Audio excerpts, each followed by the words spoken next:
నమస్తే, welcome to Y news. నేను Pushpa. The news sponsored by Wyra family restaurant, national highway, Tetagunta.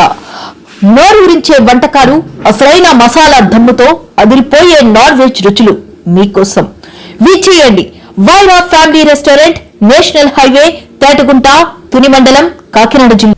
దేశంలోనే 2 రోజుల్లో క్రీడా అభిమానులకు క్రికెట్ T20 ప్రపంచ కప్ ప్రారంభం కానున్న దృష్టిలో బెట్టింగ్ మాఫియాను నిఘా పెట్టవలసిందిగా జిల్లా ఎస్పీని విశాఖ జిల్లా telecom advisory committee member Buddha Rajesh media ద్వారా కోరారు.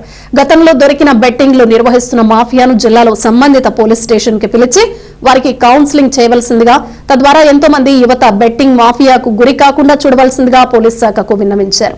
అలాగే కొన్ని ఆన్లైన్ ఫోన్ కాల్స్ ద్వారా కూడా బెట్టింగ్ మాఫియాలు పాల్పడుతోందని, బ్యాంక్ అకౌంట్ ద్వారా జరుగుతున్నాయని, వాటి మీద కూడా సంబంధిత అధికారులతో నిఘా పెట్టవలసిందిగా కోరారు. గతంలో జరిగిన సంఘటన మరలా పునరావృతం కాకుండా చూడాలని సంబంధిత అధికారులను కోరారు.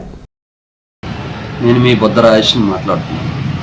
2 రోజుల్లో ప్రారంభమయ్యే T20 వరల్డ్ కప్ దృష్టిలో పెట్టుకొని అనకాపల్లి జిల్లా ఎస్పీ గారికి నా యొక్క విన్నపం.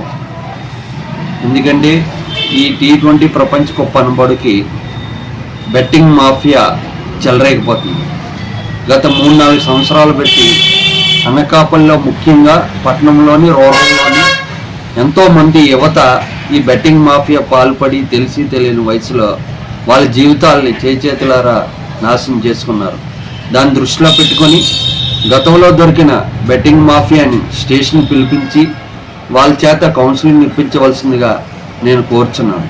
అలాగే ఇప్పుడు ఎక్కువగా టెక్నాలజీ పెరిగిపోవడం వల్ల ఈ బెట్టింగ్ మాఫియా ఆన్లైన్ ద్వారా బెట్టింగ్ పాల్పడుతుంది.